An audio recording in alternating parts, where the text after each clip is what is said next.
All right, thank you, Byron. 7:05 here at WITZ. And right now running just a tick below freezing at 31 degrees. All right. We got a special guest here in studio again. Oakland City University is back in studio live with us here on WITZ. We have the director of bands, Doug Overmier. Good morning, Doug. Good morning. It's great to be here. All right. Back in high school, I had a principal named Overmier, but you were obviously not him, which I'm glad because I had to go to the office a couple times. But, that's a different story. So, all right. Well, welcome, Doug. We're talking about Oakland City University, and you're kind of basically starting from scratch. We're starting up the music program again. Yeah, they're giving it a reinvigoration, and they brought me in to try to help that out. So it's been a lot of fun, a lot of challenges, but got great support and great interest. So that's the best part. Excellent. Okay. Tell me a little bit about yourself. I have a little bio in front of me.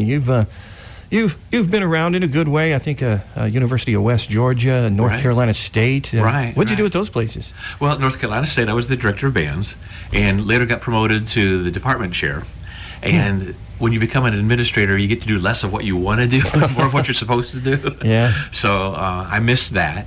Took the opportunity at the University of West Georgia and just loved every bit of it. So built a great program, had a lot of success.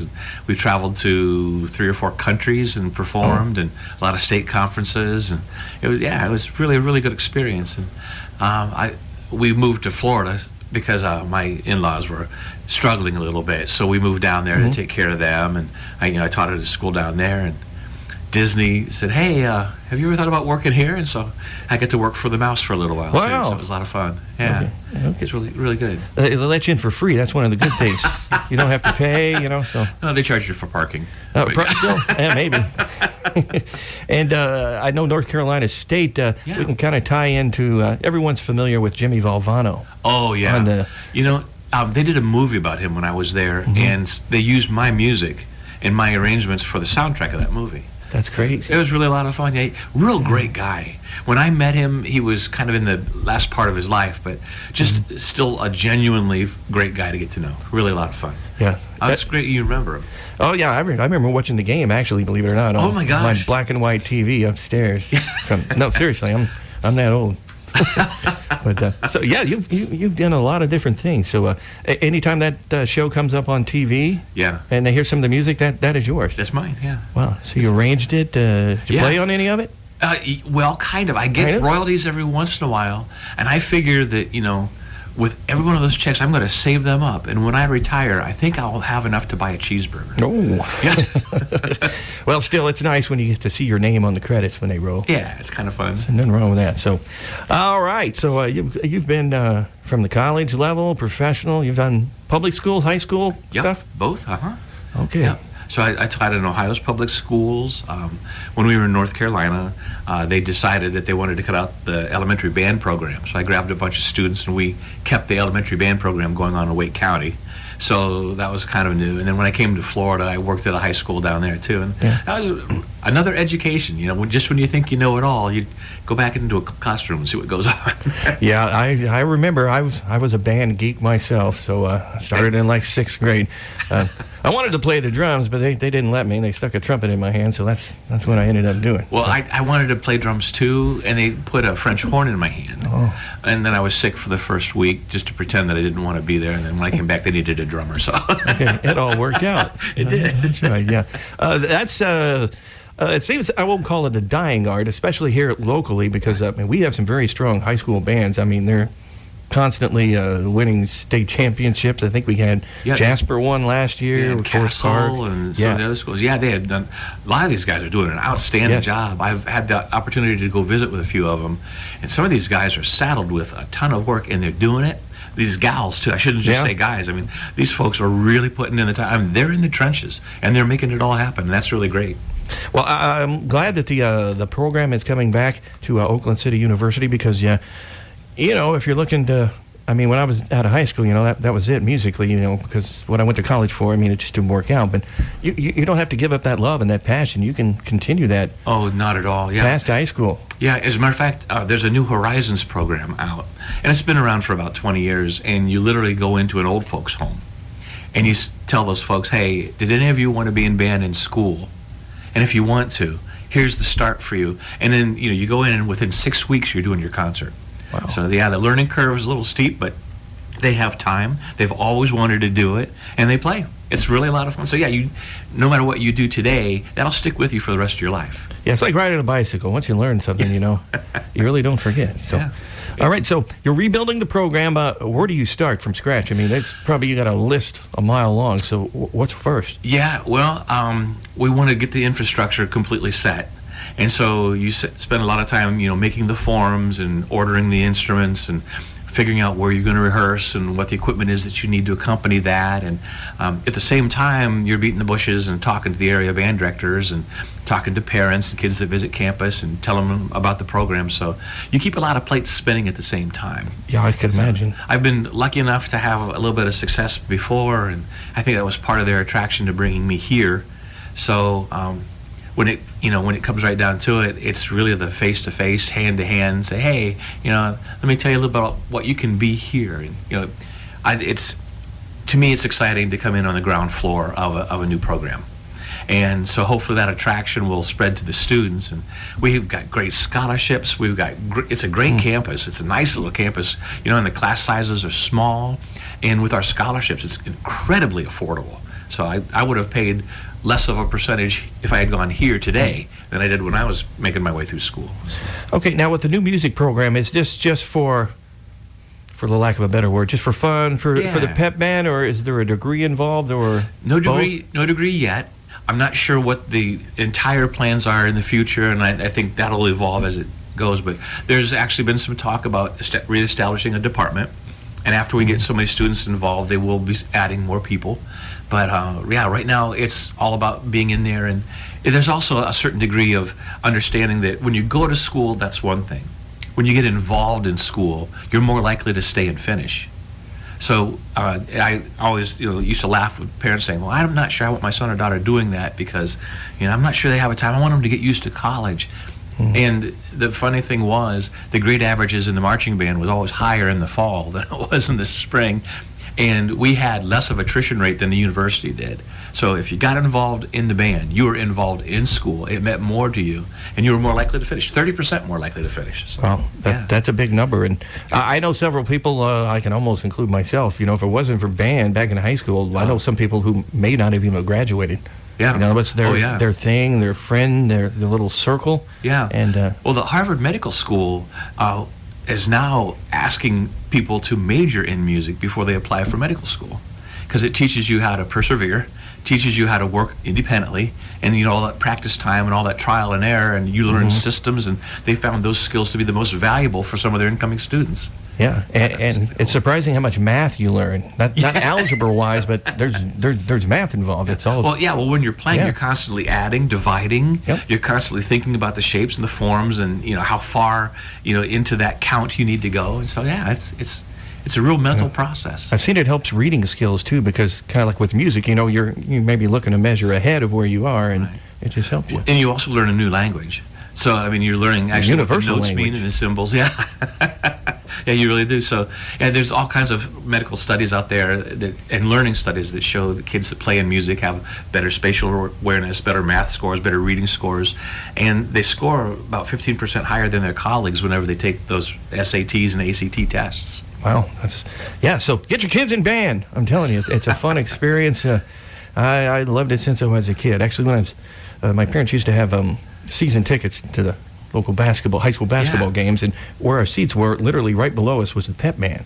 Oh, so since an early age, it's, when you're sitting right there, it's like, man, I got to do that. So I did. Yeah, and it's really funny how often we get calls from people saying, hey, do you have some musicians come over and do this, that, and the other thing? And I'm looking forward to fulfilling all of those requests. So if you're a student, you want to continue your music playing, Oakland City University is a great place. It's close. I know we have a lot of people in band that may like to continue that, despite what other, bachelor degree or whatever they're looking for. Absolutely. Yeah, there's over 50 majors and minors there that kids can study, and so it's actually a very great school. It's ranked very high in a lot of areas. Now, you mentioned instruments earlier, so as a program, most people think, well, everyone's already got their own instrument, but most people, if you play a tuba. You probably don't have a tuba lying around. Right. Trumpets, flutes, maybe, but yeah. And now, bell-front baritones, bell-front French horns, they call them mellophones, and plus marching equipment. It's not like any of the percussionists really own all that stuff. So, yeah, that's all brand new. So we bring that in, and we got it all set up. We've actually got a jazz percussion group going crazy right now. They've been asked to go record at Full Sail University, which is one of the industry leaders. And it's kind of hard to get a spot into that that kind of a thing. And we sent our audition tape, and we are just 4 months old. And we sent our tape down there, and they went, "Oh, we got to have you." And it was like we were real excited. So now they're playing Busch Gardens, and we're going to be stopping at Disney and some of the other places. So we're really looking forward to making a tour out of this and getting some recognition and some notoriety for Oakland City University. Good. That's another thing I also remember from band programs, in high school. We did get to take some trips. I mean, we went to New York, Philadelphia, and other bands around here. They do the same occasionally, and it's educated. Really, things that you probably wouldn't have got to do if you weren't in band. Yeah, and that was one of the things that kept me going in band. But then, after the fact, you start to think about, wow, we were pretty good, and there's a little bit of that self, satisfaction of knowing that you went in, you worked hard, and you did a great job. Yeah. And have you ever taken a band on some of those trips? Oh yeah. It's a challenge. You got 100 people you got to keep track of. You need a lot of chaperones. Yeah, it was kind of fun. The best. Do you have time for a trip story? Sure. Yeah, the bus rides were the most fun. Sometimes.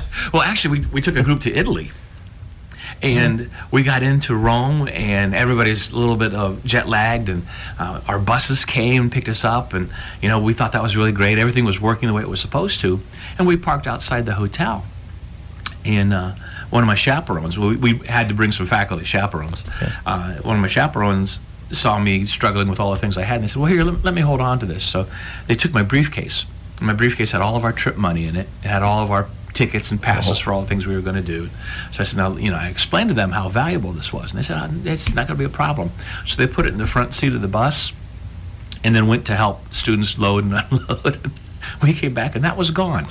That was day one of our trip. Welcome to Italy. Hopefully it all worked out. No, we're still over there. Yeah, well, yeah, the fun stories. Everyone's got, if you've been in band, the story starts with that one time at band camp.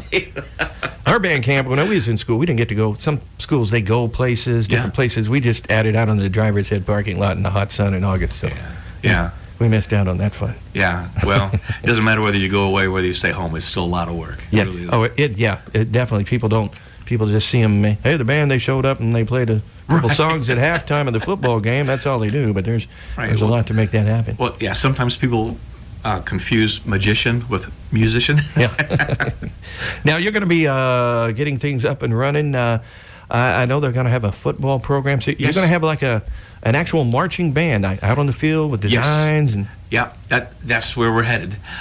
We've got a few kids involved and excited about it, and we're looking to build that. So, if any of these kids are still looking for a musical home, this is a great place to go. We're going to have a nice drum line all set up, ready to go, and so the goal is to get all the kids in there and get them working towards the same possible goal and presenting some great shows this fall. Now, no limits on the number of students you want, because some places they call it the marching 100, and they're limited. You'd have 200 if you could get them. Oh, I'd take them in a second. Yeah, there's really no limit on the size. We may be a little confined by maybe some of the space and some of the facilities, but that's changing too. So we're really looking forward to this. And if we outgrow the facility we have, we can always rehearse outside, or use the gymnasium or some of the other facilities there, or one of the big lecture halls. So we've got a contingency plan for almost every occasion. Okay, well, now marching band, you almost have to practice outside. Right. You can inside, but it's not the same. Everybody gets earplugs when that happens. Well, actually, I don't know if our neighborhood, because our, where we practiced was literally just in the middle of a, residential neighborhood. Yeah. So on practice nights, they got an earful whether they wanted it or not. But we didn't get any complaints. We just had to cut it off by 9 or whatever the limit was. Yeah. Well, it's a lot better than Disney's rehearsals. You could only rehearse when nobody was in the park, and that was rare. And it was usually 2 a.m. to 4 a.m. Seriously? Yeah. Man, I don't know. Sometimes we took it until 6, depending on how far along we were. But the home life part of it is better. Yep. And, well, we talked about marching band, pep band. That kind of goes along with it, for basketball games. That's always... Yeah, we're so looking forward to getting back in the court. And the kids are kind of excited about being able to play for the games. And the teams are having some great success this year. And I feel really bad that we don't get to appear at all of the games, but we're getting there. Getting there. Yeah, it won't be long. And I know you mentioned that jazz percussion group. That's Yeah. I know a lot of high school bands around here anyway, they kind of, like, when it's not marching season, they have... like people that wouldn't normally play percussion, they give them, I don't know what it's called, but they put on some spectacular productions. Yeah, and I took in 6 current students that really have never really even played before. I've got a bass player who's pretty good at getting around, the bass, and he reads a little bit, but none of them have ever played the vibraphone or marimba or some of those things. And instead of doing like an indoor drum line where you compete all the time, we decided that we would make a hybrid ensemble. So we do jazz tunes, but instead of like the trumpets and saxophones, we have percussive keyboards. And so the novelty of watching somebody play these, is kind of fun because it's large muscle groups. Plus, it's always in tune. Well, yeah, as long as you hit the right note. So it's very attractive to see, and so we send out these audition videos, and people have just been so positive and so excited about having us down there. So that's why the Full Sail thing has happened, and some of the other parks have expressed an interest in having us come in and play. So. Now, how'd you acquire some of these instruments? If you're going to have marching, you're going to have a marching snare and a harness, and right. How do you gather all that up? Oh, we've donations? Yeah, well.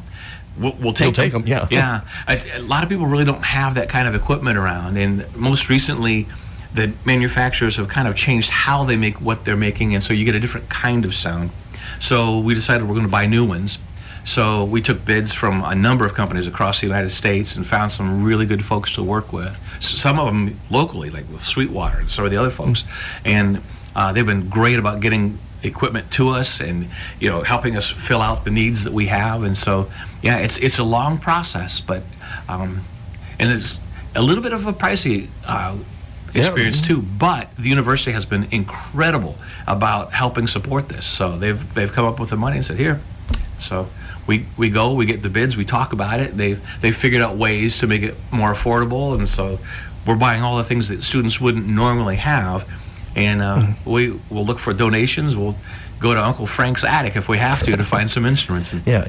But once you get them, though, they tend to last a long time. They're made, they do. They do. Brass instruments, drums, it's kind of hard to break them. Right, yeah. New heads once in a while, but yeah. Well, and getting new ones like this, is really going to help us out, too. So.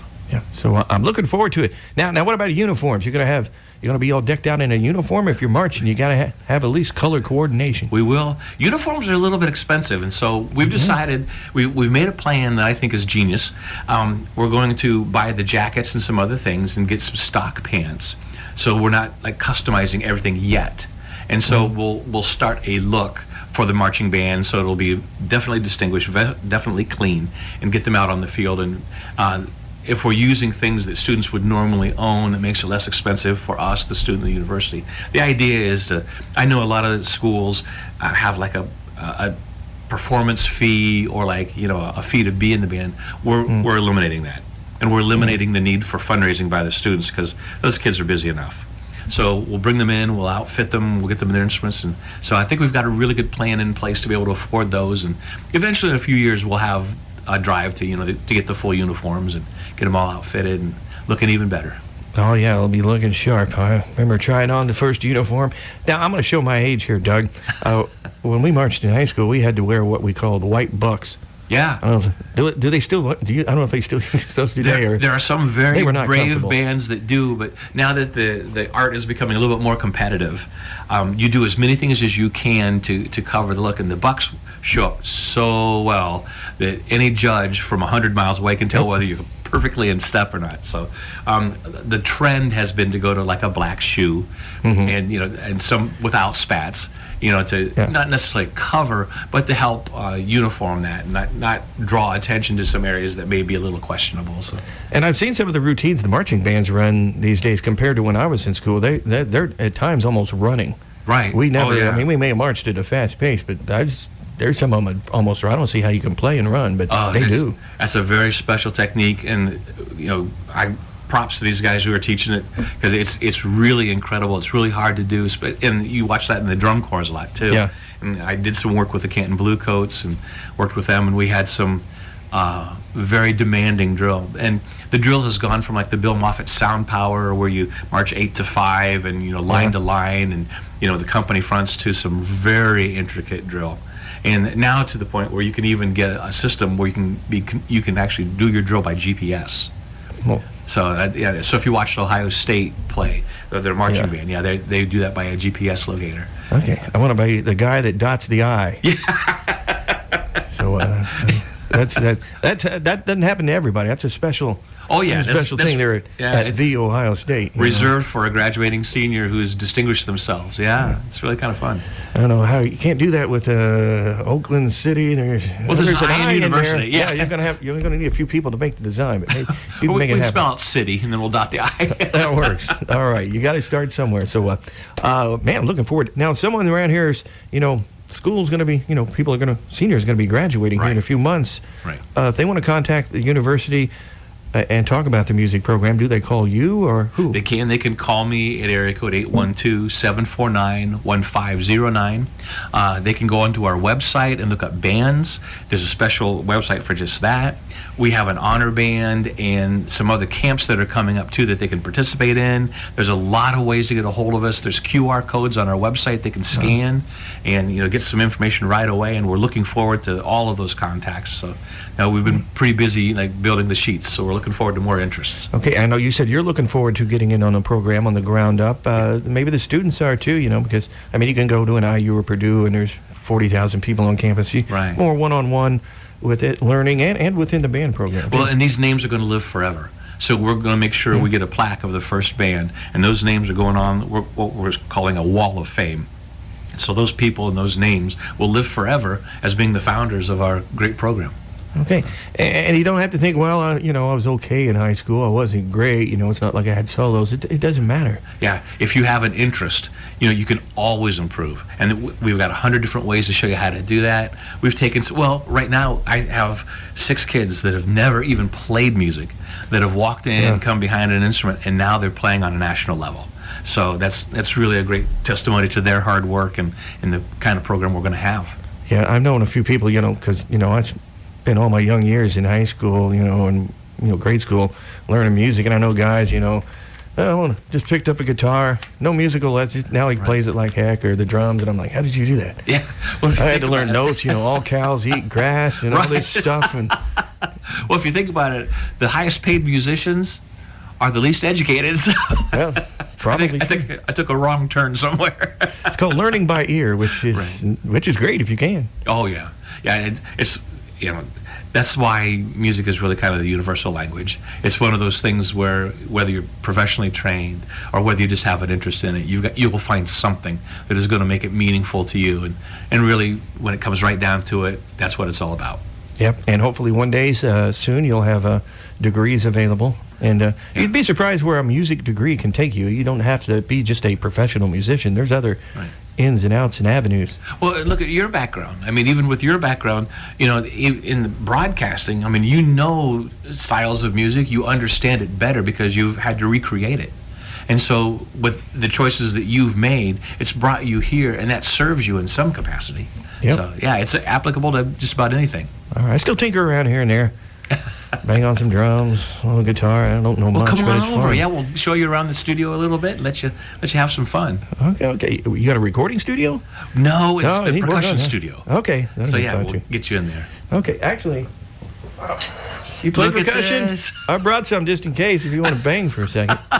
Now you wrote a book, I think. You have a book. I have a few books. Some schools are using as far as percussion styles and. Yeah, I did a lot of work in teaching or learning how to teach percussion, and so did a lot of research in that and found a lot of things that help teachers do that. And that's probably going to be the theme of our camp. We're talking about putting together a camp this summer for area percussionists, just for percussionists, and have them come in and we'll work, because my experience with the recording studios, my experience with the drum and bugle corps, my experience with professional orchestras have all given me a really diverse background in 100 different ways to approach the same thing. So we're going to bring these kids in and have them play, but my book is basically for music majors who are learning to play percussion and what resources they can use to actually converse educably with their percussion sections, because it's really easy to talk to the flutes and the clarinets and the trumpet players because they're close enough and they're right up front and they've got some very specific lines, and sometimes the percussionists get left out of that conversation. So this book is designed to engage them more. Okay. All right, Doug Overmier, our guest here this morning, Oakland City University Director of Bands. Looking forward to seeing everything that you're going to do there.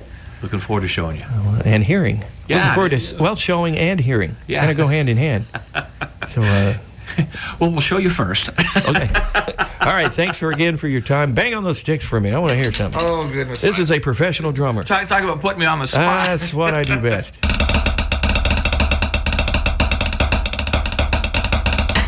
There you go. I like it. All right. Oakland City University, give them a holler, whether it's the band program or any other things. They'll fix you up and get you squared away. And or just ask her if you're interested in music. I'm sure your local high school band director can get in touch with you and get the ball rolling. Looking forward to that. All right. Thanks again, Doug. Thank you.